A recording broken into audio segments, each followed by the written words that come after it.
Hi ಎಲ್ಲರಿಗೂ ನಮಸ್ಕಾರ. Welcome back to my channel. ನಾನಿವತ್ತು ಬೆಳಗಿನ ಬ್ರೇಕ್ಫಾಸ್ಟ್ಗೆ ಮಸಾಲೆ ದೋಸೆ ಮತ್ತು ಅದಕ್ಕೆ ಕಾಂಬಿನೇಷನ್ ಆಗಿ ಆಲೂಗಡ್ಡೆ ಪಲ್ಯ ಮತ್ತು ಚಟ್ನಿ ಮಾಡಿದ್ದೆ. ಆ ವಿಡಿಯೋನ ನಿಮ್ಮ ಜೊತೆ ಶೇರ್ ಮಾಡೋಣ ಅನ್ನಿಸ್ತು, ಅದಕ್ಕೆ ಶೇರ್ ಮಾಡ್ತಾಯಿದ್ದೀನಿ. ಈ ವಿಡಿಯೋನ ಪೂರ್ತಿಯಾಗಿ ನೋಡಿ. ಇನ್ ಕೇಸ್ ಈ ವಿಡಿಯೋ ಇಷ್ಟ ಆಗಿದ್ರೆ ಪ್ಲೀಸ್ ಒಂದು ಲೈಕ್ ಮಾಡಿ, ಶೇರ್ ಮಾಡಿ, ಹಾಗೆ ಹೇಗಿತ್ತು ಅಂತ ನೀವು ಮನೇಲಿ ಟ್ರೈ ಮಾಡಿಬಿಟ್ಟು ಕಮೆಂಟ್ ಮಾಡಿ. ಮತ್ತು ನನ್ನ ಚಾನಲ್ನ ಪ್ಲೀಸ್ ಸಬ್ಸ್ಕ್ರೈಬ್ ಮಾಡ್ಕೊಂಡು ನೋಡಿ, ಮತ್ತು ಪಕ್ಕದಲ್ಲಿರೋ ಬೆಲ್ ಐಕಾನ್ನ ಕ್ಲಿಕ್ ಮಾಡಿ. ಇದರಿಂದ ಫಸ್ಟ್ ನೋಟಿಫಿಕೇಷನ್ ನಿಮಗೆ ಬರುತ್ತೆ.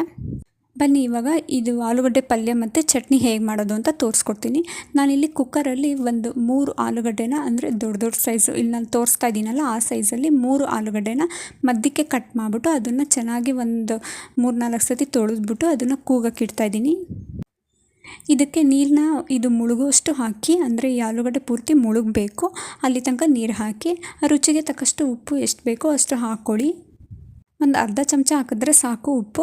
ಅದಾದಮೇಲೆ ಇವಾಗ ಕುಕ್ಕರ್ ಮುಚ್ಚಳ ಮುಚ್ಚಿ ಸುಮಾರು ಒಂದು 7 ಸತಿ ಕೂಗಿಸ್ಕೊತೀನಿ. 7 ಸತಿ ಕೂಗಿಸಿದ್ರೆ ಸಾಕು, ಆಲೂಗಡ್ಡೆ ತುಂಬ ಚೆನ್ನಾಗಿ ಬೆಂದಿರುತ್ತೆ. ಹಾಗಾಗಿ 7 ಸತಿ ಕೂಗಿಸ್ಕೊಂಡು ಕಂಪ್ಲೀಟಾಗಿ ತಣ್ಣ ಆದಮೇಲೆ ತೆಗಿತಾ ಇದ್ದೀನಿ. ನೋಡಿ ಇವಾಗ ಎಷ್ಟು ಚೆನ್ನಾಗಿ ಬೆಂದಿದೆ ಅಂತ. ಅದನ್ನ ಪಕ್ಕಕ್ಕೆ ಎತ್ತಿಟ್ಕೊಂಡು ನಾನು ಅದೇ ಕುಕ್ಕರ್ ಪ್ಯಾನಲ್ಲಿ ಮಾಡ್ತಾಯಿದ್ದೀನಿ ಪಲ್ಯನ. ಅದೇ ಕುಕ್ಕರ್ ಪ್ಯಾನ್ಗೆ ನಾನಿಲ್ಲಿ 2 ಟೇಬಲ್ ಸ್ಪೂನ್ ಎಣ್ಣೆ ಹಾಕ್ತಾಯಿದ್ದೀನಿ. ಎಣ್ಣೆ ಕಾದ್ಮೇಲೆ 1/4 ಚಮಚ ಸಾಸಿವೆ, 1 ಕಡ್ಡಿ ಕರ್ಬೇವಿನ ಸೊಪ್ಪು ಹಾಕಿ ಸಿಡಿಸ್ಕೊಳ್ಳೋದು. ಅದಾದಮೇಲೆ ನಾನಿಲ್ಲಿ ಶುಂಠಿ ಬಳಸ್ತಾಯಿದ್ದೀನಿ. ಶುಂಠಿ ಬಳಸೋದ್ರಿಂದ ಆರೋಗ್ಯಕ್ಕೆ ತುಂಬ ಒಳ್ಳೆಯದು. ಹಾಗಾಗಿ ಅರ್ಧ ಇಂಚು ಶುಂಠಿನ ಜಜ್ಜಿಬಿಟ್ಟು ಅದನ್ನು ಕೂಡ ಸೇರಿಸ್ಕೊತಾ ಇದ್ದೀನಿ. 5 ಮೆಣಸಿನ್ಕಾಯಿನ ಮಧ್ಯಕ್ಕೆ ಸೀಳ್ಬಿಟ್ಟು ಅದನ್ನು ಕೂಡ ಸೇರಿಸ್ಕೊತಾ ಇದ್ದೀನಿ.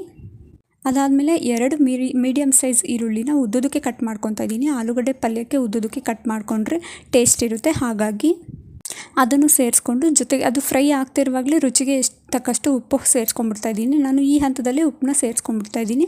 ಅದಾದಮೇಲೆ 1/4 ಚಮಚ ಅರಿಶಿನ ಹಾಕ್ಬಿಟ್ಟು ಚೆನ್ನಾಗಿ ಮಿಕ್ಸ್ ಮಾಡಿಕೊಂಡು ಸುಮಾರು ಒಂದು 3 ನಿಮಿಷ ಕಮ್ಮಿ ಉರಿ ಕೊಟ್ಟು ಫ್ರೈ ಮಾಡಿಕೊಂಡ್ರೆ ಸಾಕು. ಅದಾದಮೇಲೆ ಇವಾಗ 1 ಮೀಡಿಯಮ್ ಸೈಜ್ ಟೊಮೊಟೊನ ಸಣ್ಣಕ್ಕೆ ಕಟ್ ಮಾಡಿಕೊಂಡು ಅದನ್ನು ಕೂಡ ಸೇರಿಸ್ಕೊಂಡು ಸುಮಾರು ಒಂದು 2 ನಿಮಿಷ ಫ್ರೈ ಮಾಡ್ಕೊತಾ ಇದ್ದೀನಿ. 2 ನಿಮಿಷ ಫ್ರೈ ಮಾಡಿಕೊಂಡ್ರೆ ಸಾಕು. ಎಲ್ಲ ಕಮ್ಮಿ ಉರಿಲೇ ಕೊಡಬೇಕು, ಜೋರು ಉರಿ ಕೊಟ್ಟರೆ ಸೀದೋಗ್ಬಿಡುತ್ತೆ. ಹಾಗಾಗಿ ಚೆನ್ನಾಗೆಲ್ಲ ಉಪ್ಪು ಎಲ್ಲ ಹೊಂದ್ಕೊಳ್ಳೋ ಥರ ಚೆನ್ನಾಗಿ ಫ್ರೈ ಮಾಡಿಕೊಂಡ್ರೆ ಆಯಿತು. ಇವಾಗ ನೋಡಿ ಚೆನ್ನಾಗಿ ಫ್ರೈ ಆಗಿದೆ. ಇವಾಗ ನಾನು ಆಲೂಗಡ್ಡೆನ ಬೇಯಿಸಿಟ್ಕೊಂಡಿದ್ನಲ್ಲ ಅದನ್ನು ಸ್ಮ್ಯಾಶ್ ಮಾಡಿ ಇಟ್ಕೊಂಡಿದ್ದೆ. ಆ ಸ್ಮ್ಯಾಶ್ ಮಾಡಿರೋ ಆಲೂಗಡ್ಡೆನ ಕೂಡ ಇದಕ್ಕೆ ಸೇರಿಸ್ಕೊತಾ ಇದ್ದೀನಿ. ಸೇರಿಸ್ಕೊಂಡು ಒಂದು 2 ನಿಮಿಷ ಚೆನ್ನಾಗಿ ಮಿಕ್ಸ್ ಮಾಡಿಕೊಂಡು ಬೇಯಿಸ್ಕೊಂಡ್ರೆ ಸಾಕು. ನೀವು ಸ್ಟವ್ ಹಚ್ಚಿರ್ತೀರಲ್ಲ ಆವಾಗಲೇ ಈ ಆಲೂಗಡ್ಡೆ ಸೇರಿಸ್ಕೊಂಡು ಚೆನ್ನಾಗಿ ಮಿಕ್ಸ್ ಮಾಡ್ಕೊಳ್ಳಿ, ಅಲ್ಲೇ ಬೆಂದೋಗುತ್ತೆ. 1-2 ನಿಮಿಷ ಬೆಂದರೆ ಸಾಕು ಕಮ್ಮಿ ಉರಿಲೆ. ಅದೆಲ್ಲ ಹೊಂದ್ಕೊಳ್ಳುತ್ತೆ, ಉಪ್ಪು ಖಾರ ಎಲ್ಲ ಹೊಂದ್ಕೊಳ್ಳುತ್ತೆ. ನಾನು ಉಪ್ಪನ್ನ ಬರೀ ಆಲೂಗಡ್ಡೆ ಬೇಯಿಸುವಾಗ ಮತ್ತು ಈರುಳ್ಳಿ ಫ್ರೈ ಮಾಡೋವಾಗ ಹಾಕಿದ್ದೆ, ಅಷ್ಟೇ ಸಾಕಾಗುತ್ತೆ ಉಪ್ಪು. ಇವಾಗ ನೋಡ್ತಾ ಇರ್ಬೋದು ಎಷ್ಟು ಚೆನ್ನಾಗಿ ಬಂದಿದೆ ಅಂತ. ಚೆನ್ನಾಗಿ ಎಲ್ಲ ಮಿಕ್ಸ್ ಮಾಡಿಕೊಂಡ್ರೆ ಸಾಕು, ತುಂಬ ಚೆನ್ನಾಗಿ ಈಸಿ ಒಂದು 10 ನಿಮಿಷದಲ್ಲೇ ಮುಗ್ದೋಗ್ಬಿಡುತ್ತೆ. ಈ ಆಲೂಗಡ್ಡೆ ಪಲ್ಯ ಸಖತ್ತಾಗಿ ಟೇಸ್ಟಾಗಿ ಬರುತ್ತೆ. ಈಗ ಆಲೂಗಡ್ಡೆ ಪಲ್ಯ ರೆಡಿ ಆಯಿತು. ನಾನಿಲ್ಲಿ ಕಾಯಿ ಚಟ್ನಿಗೆ ರೆಡಿ ಮಾಡ್ಕೊಳ್ತಾ ಇದ್ದೀನಿ. ಕಾಯಿ ಚಟ್ನಿ ಮಾಡೋದಕ್ಕೆ ನಾನಿಲ್ಲಿ ಅರ್ಧ ಚಿಪ್ಪು ತೆಂಗಿನಕಾಯಿನ ಸಣ್ಣಕ್ಕೆ ಕಟ್ ಮಾಡಿಕೊಂಡು ಸೇರಿಸ್ಕೊತಾ ಇದ್ದೀನಿ. ನೀವು ತುರ್ಕೊಂಡು ಕೂಡ ಹಾಕೊಬೋದು, ತೆಂಗಿನ ತುರಿದ್ಬಿಟ್ಟು ಕೂಡ ಹಾಕೊಬೋದು. ಅದಕ್ಕೆ 4 ಹಸಿಮೆಣಸಿನ್ಕಾಯಿ, ಒಂದು 2 ಕರ್ಬೇವಿನ ಸೊಪ್ಪಿನ ಎಲೆ, ಆಮೇಲೆ ಒಂದು 3 ಎಲೆ ಆಗೋಷ್ಟು ಪುದೀನ ಸೊಪ್ಪು ಹಾಕ್ತಾಯಿದ್ದೀನಿ.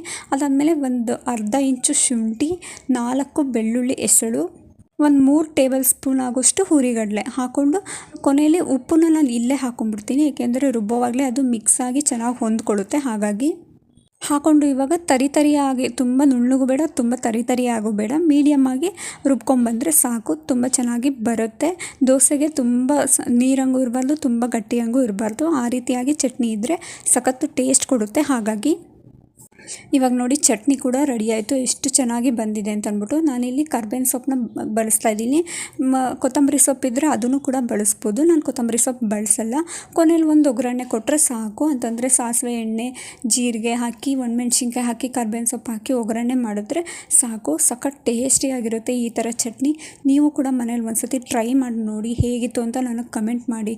ಅಷ್ಟು ರುಚಿಯಾಗಿರುತ್ತೆ, ಎಲ್ಲರೂ ಕೂಡ ಇಷ್ಟಪಡ್ತಾರೆ. ಬೆಳಗಿನ ಬ್ರೇಕ್ಫಾಸ್ಟ್ಗೆ ಈ ರೀತಿಯಾಗಿ ನೀವು ಮಾಡಿದ್ರೆ.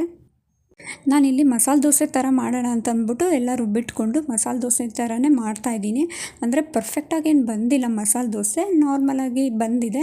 ಹೇಗೆ ಬಂದಿದೆ ಅಂತ ನೀವೇ ನೋಡ್ಬಿಟ್ಟು ಹೇಗಿತ್ತು ಅಂತ ಕಮೆಂಟ್ ಮಾಡಿ.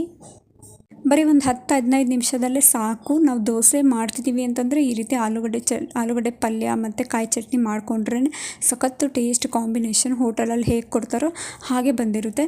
ನೋಡಿ ನಾನು ದೋಸೆ ಮಾಡಿದ್ದೆ, ಇದು ಹೋಟೆಲ್ ಥರ ಬಂದಿಲ್ಲ ಅಂತ ಅನಿಸುತ್ತೆ, ಬಟ್ ಹೋಟೆಲ್ ಥರನೇ ಇದೆ ನೋಡೋದಕ್ಕೆ.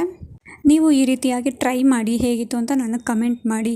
ಈ ವಿಡಿಯೋ ಪೂರ್ತಿಯಾಗಿ ನೋಡಿ. ಇನ್ ಕೇಸ್ ಏನಾದರೂ ಇಷ್ಟ ಆಗಿದರೆ ಪ್ಲೀಸ್ ಒಂದು ಲೈಕ್ ಮಾಡಿ, ಶೇರ್ ಮಾಡಿ, ಹಾಗೆ ಕಮೆಂಟ್ ಮಾಡಿ. ಮತ್ತು ಪ್ಲೀಸ್ ನನ್ನ ಚಾನಲ್ನ ಸಬ್ಸ್ಕ್ರೈಬ್ ಮಾಡ್ಕೊಂಡು ನೋಡ್ತಾ ಇರಿ. Thank you for watching. ಮುಂದಿನ ವಿಡಿಯೋದಲ್ಲಿ ಸಿಗ್ತೀನಿ.